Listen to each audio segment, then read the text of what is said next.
Captain Daniel Harrison stood on the bridge of the research vessel Horizon looking out at the stars.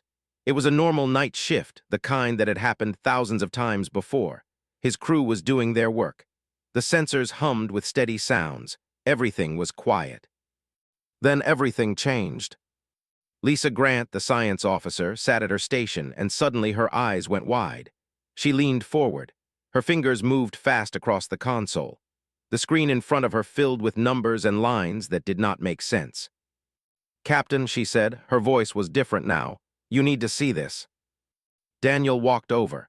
He was a tall man with gray hair at the sides. He had been in space for 30 years. He had seen many things, but what he saw on the screen made him stop moving.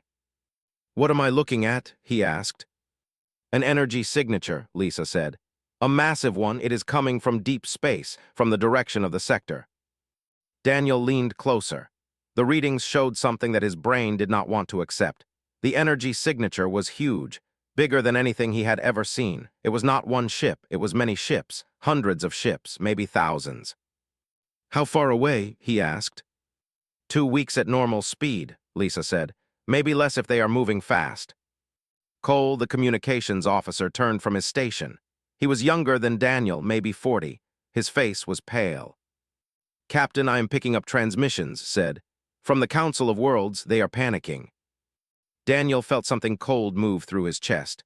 The Council of Worlds did not panic. They were the rulers of the known galaxy. They had power and ships and weapons. They did not show fear. "Put it on speaker," Daniel said. The voice that came through was from Council member, a leader from the planet, or he sounded scared. "All vessels, all stations, this is emergency broadcast. A hostile force is approaching the sector. We do not know their intention. All civilian ships must evacuate. Military forces are being called to stations.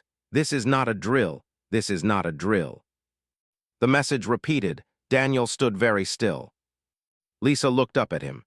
"Captain, I sent a warning about this 2 weeks ago. I found the energy signature then, but it was small. I told the Council it might be a threat. They said it was nothing.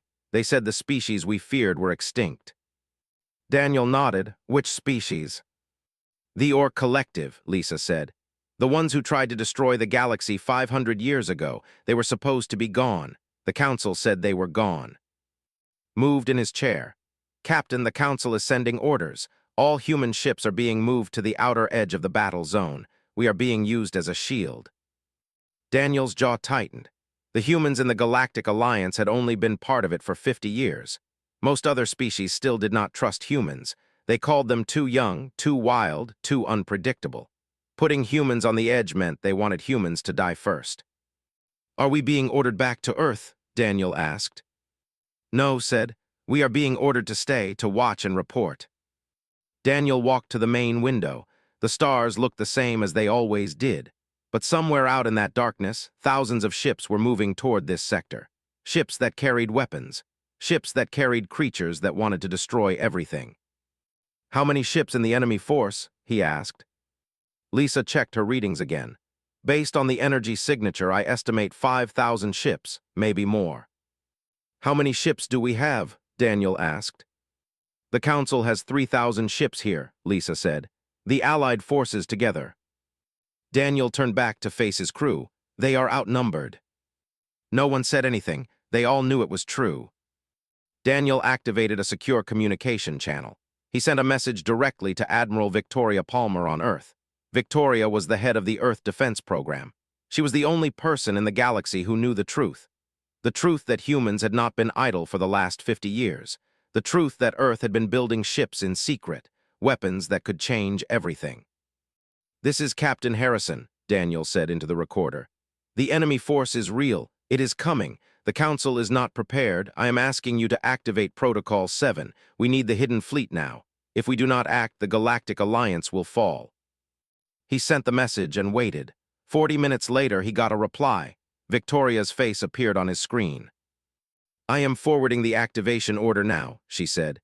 "You will have help within 24 hours. For now, keep the Council calm. Keep them occupied. Do not let them know what is coming." Daniel ended the transmission. He looked at his crew. "Send a message to the Council," he told. "Tell them the Horizon has detected a weakness in their formation. Tell them we have a tactical suggestion." looked confused, but he did what he was told. 2 hours later, the council sent a reply. They wanted to hear the tactical suggestion.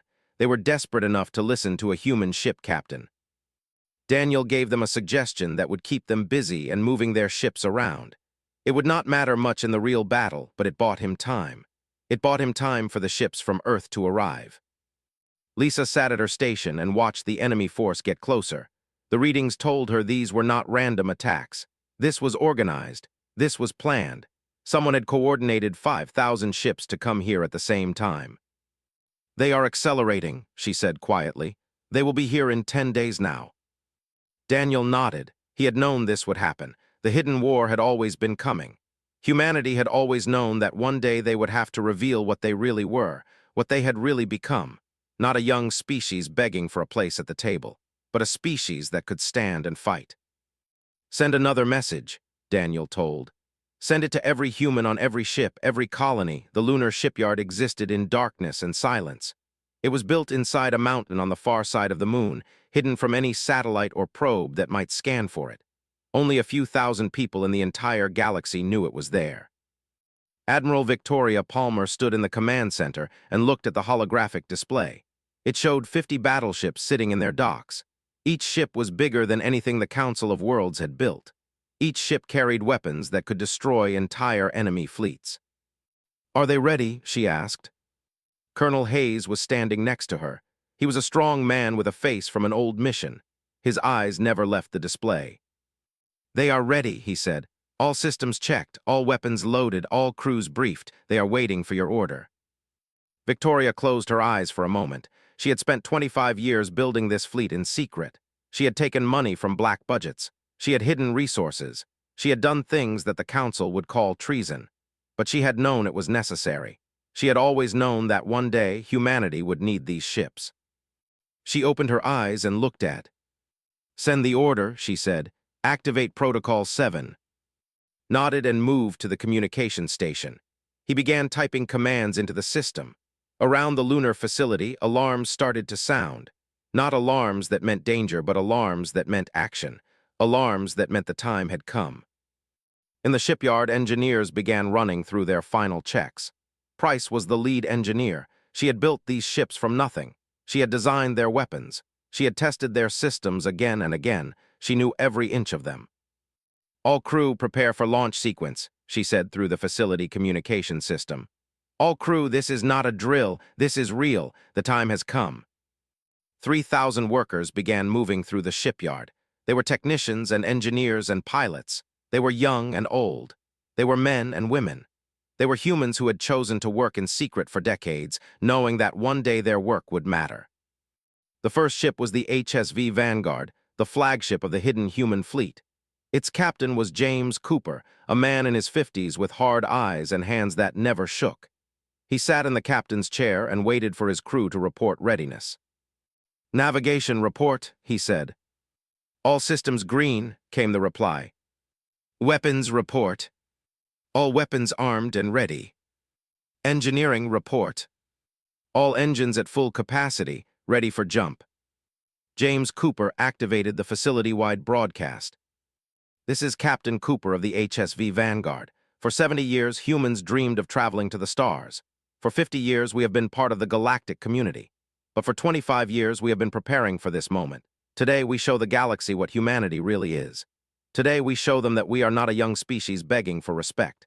We are a species that can fight. We are a species that can win. All ships, disengage from dock and prepare for jump to hyperspace. We have war to go to." One by one, the 50 battleships released their dock clamps. Their engines glowed with blue and white light. They moved away from the moon facility, heading toward the jump point. On Earth, in the highest levels of government, President Cooper sat in the Situation Room. He was related to Captain James Cooper, though they barely knew each other. He watched the display showing the ships launching. "Are we doing the right thing?" he asked. His military advisor, General Lisa Stone, stood next to him. "We are doing the only thing," she said.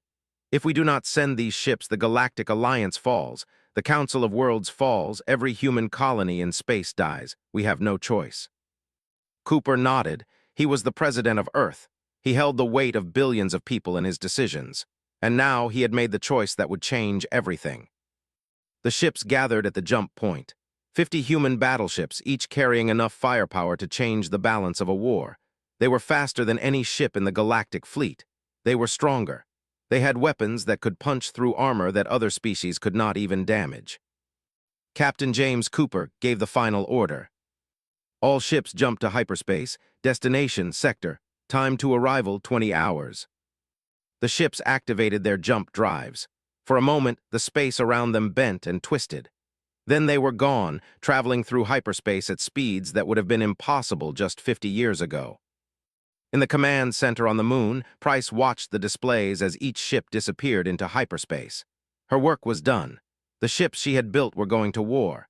The ships she had spent her life creating were about to prove their worth. She turned to Hayes, who was watching the same display. "Do you think they will survive?" she asked. It was quiet for a long moment. "I think," he said slowly, "that whatever happens next will change everything. I think the galaxy is about to learn something it never expected to learn.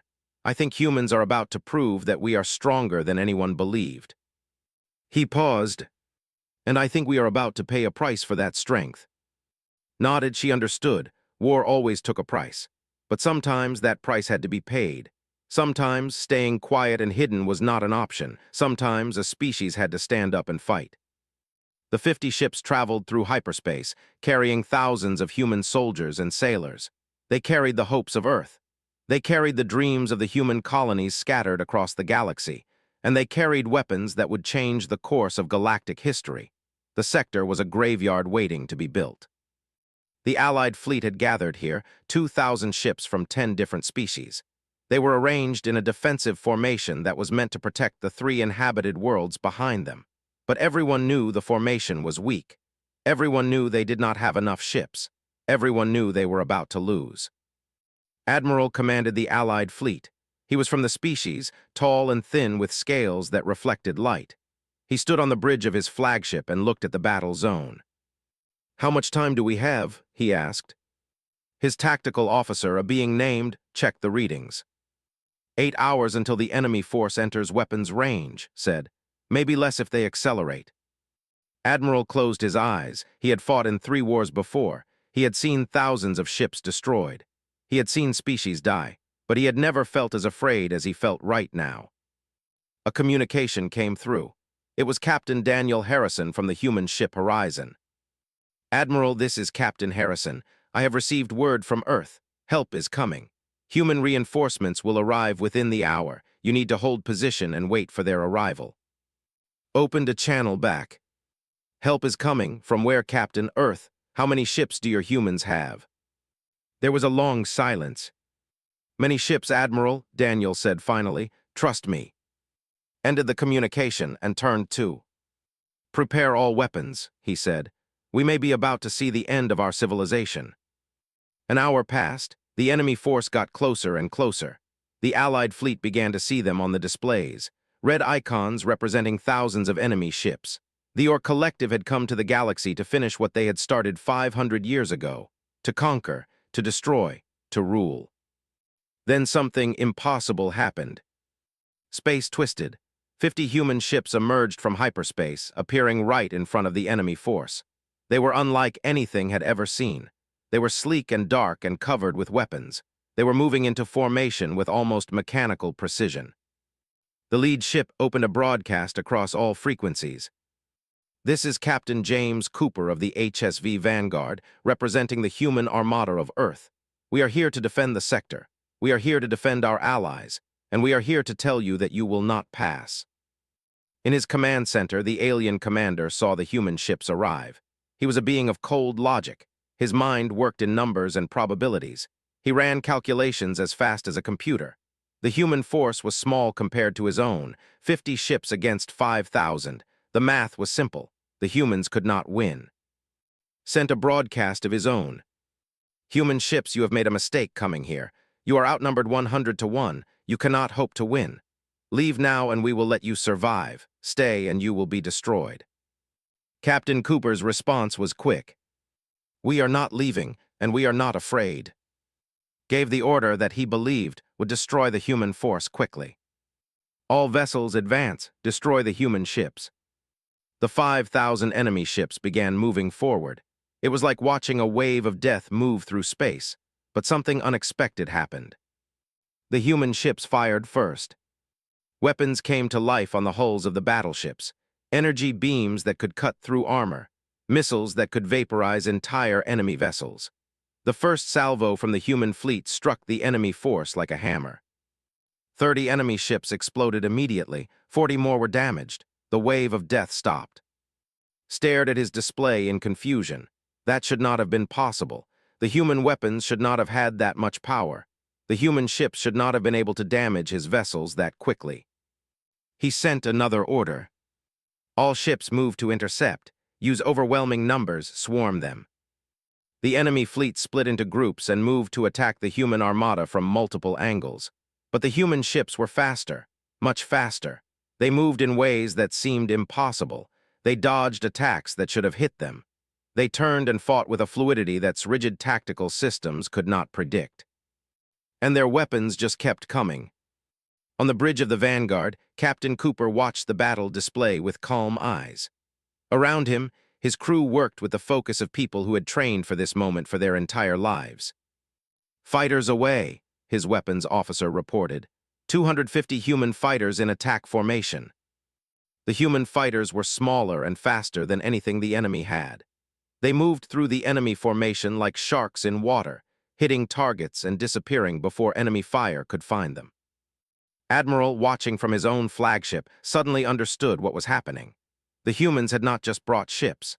They had brought a new way of fighting, a way that used speed and unpredictability and individual skill instead of numbers and rigid formation. He gave an order. Allied fleet moved to support the human armada, follow their lead, match their movements. The Allied ships began to move in new patterns. They started to work together with the human ships, and slowly the battle began to shift. Enemy ships that had seemed invincible began to die. The wave of enemy force that had seemed impossible to stop was being stopped. The 5,000 ships of the Orc Collective were meeting an enemy that refused to follow their rules of war. In his command ship watched his fleet die. He watched as thousands of his ships were destroyed. He made calculations and ran scenarios, and every calculation showed him the same thing. He was losing. A communication came through from Captain Cooper. "You are outnumbered now. You have lost this battle. You can choose to die with your fleet or you can order a retreat. The choice is yours." For the first time in his life knew fear, he gave the order. "All vessels break formation. Disengage and prepare for retreat. Activation of jump engines. We are leaving this sector." The remaining enemy ships, now fewer than 3,000, began to fall back. The human armada pushed forward, pursuing them, destroying more ships as they fled. The battle lasted 3 hours. When it was over, the enemy fleet was in full retreat. They had lost more. The enemy fleet was not finished. It was wounded, but it was not gone. 3 days after the first battle gave a new order. The remaining enemy ships were rallying in deep space, had taken time to analyze the human tactics. He had studied their movements. He had run new calculations. He had made changes to his strategy. He sent a message across the enemy fleet. "We will attack again, but this time we will use a different approach. We will divide the human fleet. We will hit them from multiple directions. We will overwhelm their adaptive systems with confusion. We will win." On the human flagship, Captain Cooper received the news that the enemy was gathering again. "They are not running," he told his officers. "They are preparing for another attack." His tactical officer, Commander Warren, was studying the enemy formation. "They are changing their tactics," said. "They are spreading their ships out in a pattern we have not seen before. They are trying to hit us from every direction at once." Cooper nodded. He had expected this. The enemy was learning, but humans had been learning for thousands of years. Humans had been adapting since before they had left their home world. "Tell the fleet," Cooper said. "We are going to show them what human adaptability really means. We are going to split our force and hit them from inside their formation. We are going to make them chase us instead of the other way around." The plan was bold and dangerous. It would put human ships deep into enemy territory, but it would also confuse the enemy. It would break their neat patterns. It would make them face something their cold calculations could not predict. As the enemy fleet moved forward for the second battle, the human armada split into 5 groups. Each group had 10 ships. They moved in different directions, not following any pattern that could have predicted. The battle erupted in chaos. The first human group hit a concentration of enemy ships on the left flank. They came in fast, fired their weapons, and disappeared before the enemy could respond. Enemy ships chased them, but the humans were faster.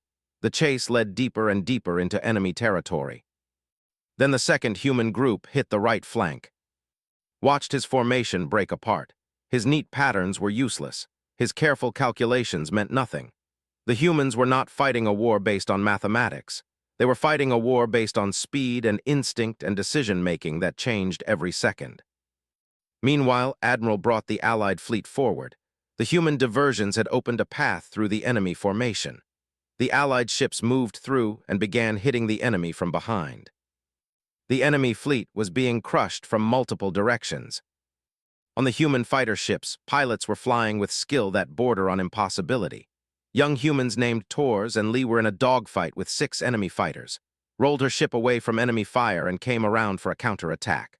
Was on her wing, moving in perfect coordination without even needing to communicate. They had trained together for 3 years for this moment. They moved together like they were one being instead of 2. Weapons connected with an enemy fighter. It exploded in a cloud of fire. "Got one," she said calmly. Was already locked on to the next target. "2 on your left," he said. Turned and fired. Another enemy fighter went down. The battle raged on. The human ground forces and fighter pilots were proving something that had not understood. Numbers mattered, but they did not matter as much as skill and adaptability. They did not matter as much as training and courage. They did not matter when facing an enemy that could predict your moves and change direction in a way that computers could not calculate fast enough. Captain Cooper made a decision that any logical alien commander would have called suicide. He took the Vanguard and 5 other ships and drove directly into the heart of the enemy formation. It was an aggressive move that no one would have expected. Saw the human flagship moving toward him. He ordered his ships to attack it. Dozens of enemy vessels began firing at the Vanguard. But the Vanguard did not try to escape. Instead, it turned directly into the attack. It fired all its weapons. One enemy ship after another exploded. The 5 ships with the Vanguard spread out and attacked from different angles. Realized something in that moment? Humans did not think like his people. Humans did not try to avoid danger. Humans ran toward danger. Humans faced it head-on. It was not a weakness. It was a strength. Because facing danger head-on meant you could change the battle in an instant. It meant you could do something unexpected. It meant you could turn a losing position into a winning position. The enemy fleet began to retreat again. But this time, the retreat was a complete collapse. Ships were fleeing in all directions. Command structure was breaking down. The unified force was becoming a scattered mass of survivors trying to escape. Captain Cooper gave the order. "Pursue them. Do not let them regroup. Push them back to the outer regions of this sector. We want them running, not recovering." The human armada and the Allied fleet moved forward. The battle lasted 12 hours this time. By the end, only 1,500 enemy ships remained. More than 3,000 had been destroyed. Sent one final message to Captain Cooper. "You are not what we expected," he said. "You are not bound by the same rules as other species. You are dangerous in ways we did not anticipate." Cooper responded, "No, we are bound by the same rules. We are just willing to break them. We are willing to do things that seem crazy if it means winning. We are willing to sacrifice. And we are willing to adapt faster than anyone else. That is what makes humans dangerous, not our weapons, our will." On his command ship, gave the final order to his remaining fleet. "Jump to hyperspace. We are leaving this sector. We are leaving this part of the galaxy. The humans have proven something to us. They have proven that they will never accept defeat. If we continue, we will all die, so we leave."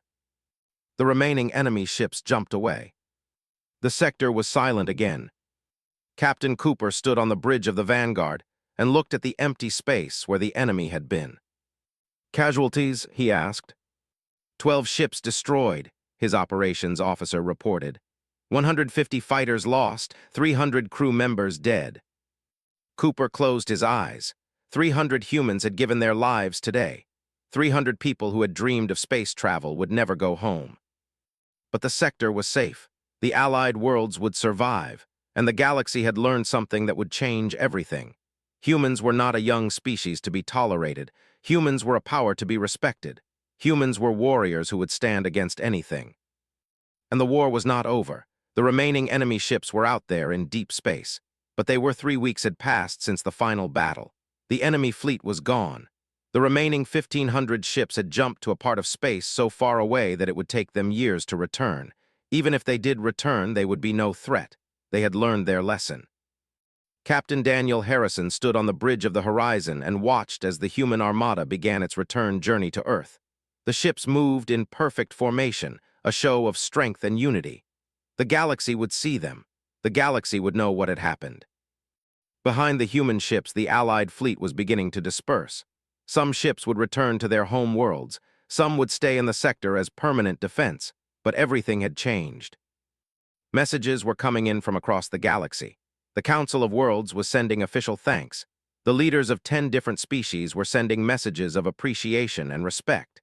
Humans were no longer a young species begging for a place at the table. Humans had proven themselves in the worst way possible, through blood and fire and sacrifice. But not everyone was happy. The Council of Worlds called an emergency session. They had questions.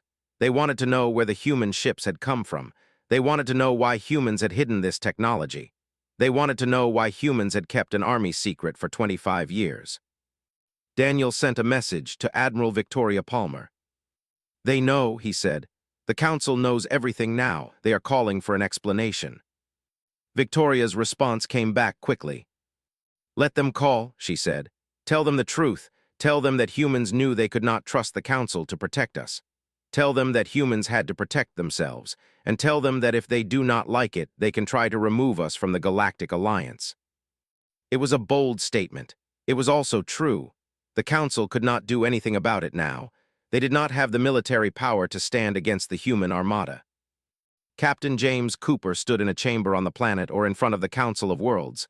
All 10 leader species were there. Was there. The others were there. They looked at him with a mixture of fear and respect. "Your Excellencies," Cooper said, "I will tell you what happened. 50 years ago, humans joined the Galactic Alliance as a young species. We were told we were lucky to be included. We were told to follow the rules of the Council. We were told to stay in our place, but humans have never been good at staying in their place." He paused. 25 years ago, Admiral Victoria Palmer and the government of Earth made a choice. We decided that we could not rely on the Council to protect us if the galaxy faced a serious threat. So we began building ships. We built them in secret. We built them because we had to. And we built them because deep in our history and our bones, humans know how to fight. Cooper looked directly at. "You called us legends," he said. "You told us that the old story said humans could not be defeated. You told us those were just myths from ancient times. Well, now you know, those myths are true.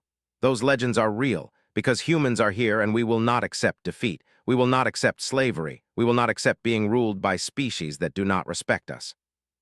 The Council members were silent. "However," Cooper continued, "humans do not want war with our allies. We want peace. We want cooperation. We want to be equals in this galactic community. We want a seat at the table where decisions are made, and we want the right to build our own military without asking permission." Stood up, he was an old being and his movements were slow, but his voice was still strong. "The Council agrees," he said. "From this moment forward, humanity will have permanent representation on the Council. Humanity will have equal say in the decisions of the Galactic Alliance, and humanity will be recognized as a major power of the known galaxy." The other Council members nodded. It was official. The vote was unanimous. Captain James Cooper nodded slightly. "Then we have peace," he said. 2 weeks later, Captain Daniel Harrison stood at the launch facility on Earth. He was looking at the 50 human battleships that had fought in the sector. They had lost some ships. Several had been badly damaged, but they had come home. They had survived. Admiral Victoria Palmer stood next to him. She looked older than she had before the war. The weight of what she had done, the weight of the sacrifice, showed on her face. "You did the right thing," Daniel said. "You built these ships, you saved the galaxy." Victoria shook her head. "I did what was necessary," she said. I built ships because I knew one day we would need them. I was right. But right and wrong do not matter much in war. All that matters is that people died. 300 of our people died. Thousands of Allied soldiers died. And millions of enemy soldiers died. That is the cost of war. Daniel did not know what to say to that. It was true. Victoria looked out at the ships. But they are safe now, she said finally. The colonies are safe, Earth is safe. Humans have proven that we can stand with the other species of the galaxy, not as servants, not as children, but as equals. That is what those dead people died for. That is worth something. Daniel nodded. In the sky above Earth, the stars were beginning to come out. Millions of them, all burning with light, all home to other worlds and other species. The galaxy was vast, but humans had just proven that they belonged there. Captain James Cooper sat in a quiet room in the human embassy on the council station. He was writing reports. He was processing what had happened. He was beginning to understand the weight of being a warrior, the weight of leading soldiers into battle, the weight of knowing that some would not come back. But he also knew something else. He knew that humans had changed the galaxy, not through diplomacy or trade or agreements, but through action, through courage, through a willingness to stand up and fight for what was right. The galaxy would never be the same. A young human pilot named Sarah Martinez came to see Cooper. She had survived the battles. She had shot down enemy fighters. She had looked death in the face and had not backed down. "Captain," she said, "the war is over. What happens now?" Cooper looked at her. "Now," he said, "the real work begins. Now we have to live up to what we have proven. We have to show the galaxy that we are not just good at fighting. We are good at building. We are good at creating. We are good at making a better galaxy." Sarah nodded. "Will there be other wars?" she asked. "Maybe," Cooper said. "Probably. War is part of the galaxy, but now other species will think twice before they attack us. Now they will remember the human Armada. Now they will remember the ships that came out of nowhere and saved the Galactic Alliance." He paused. "That is our legacy now, not the legends from ancient Earth, not the myths they used to tell, but the reality of human courage, the reality of human strength, the reality of a species that would not give up." Sarah smiled slightly. "I am glad," she said, "that I am part of that reality." And in the darkness of space, around Earth and around the colonies and around the sector where the battle had been fought, human ships kept watch. They watched the stars and the darkness between them. They were ready. They would always be ready. Because humans had learned something in those battles. They had learned that they were strong. They had learned that they could survive. They had learned that legends could become reality if you had the courage to make them real. And they would never forget the humans who had fought, the humans who had died, the humans who had stood against impossible odds and had refused to accept defeat. The galaxy had a new legend, and this time the legend was alive. This time the legend could fight back. Broken, they were defeated. They would not be back. Commander Warren stood next to Cooper. "We did it," said. "We actually did it." Cooper nodded. "We did," he said, "and now the whole galaxy knows what humans really are." Half their force, the humans had lost fewer than 10 ships. Admiral sent a message to Captain Cooper. "Thank you, Captain. Thank you for saving us. The Galactic Alliance will never forget this. Humanity will never be forgotten." And in that moment, the galaxy changed forever. The legends that the old species told about humans, the stories from ancient times about a species that was strong and clever and could not be defeated, were no longer just stories. They were real. They were alive. And they had just proven their worth to every species in the known universe. In 20 hours, they would arrive at the sector. In 20 hours, the hidden human armada would emerge from the darkness. In 20 hours, the galaxy would learn the truth about humanity. The truth that they were not legends from the past. They were living, breathing, fighting warriors who would defend their place in the stars. The ships moved through the nothing between worlds, and in the darkness of space, history was being written. Every station, tell them to get ready, tell them that something big is coming, tell them that the time has come to show the galaxy what humans can do. Sent the message. Across the colonies and stations and ships, humans read those words and began to understand. The waiting was over. The hidden fleet was coming. The legends of humanity were about to become real.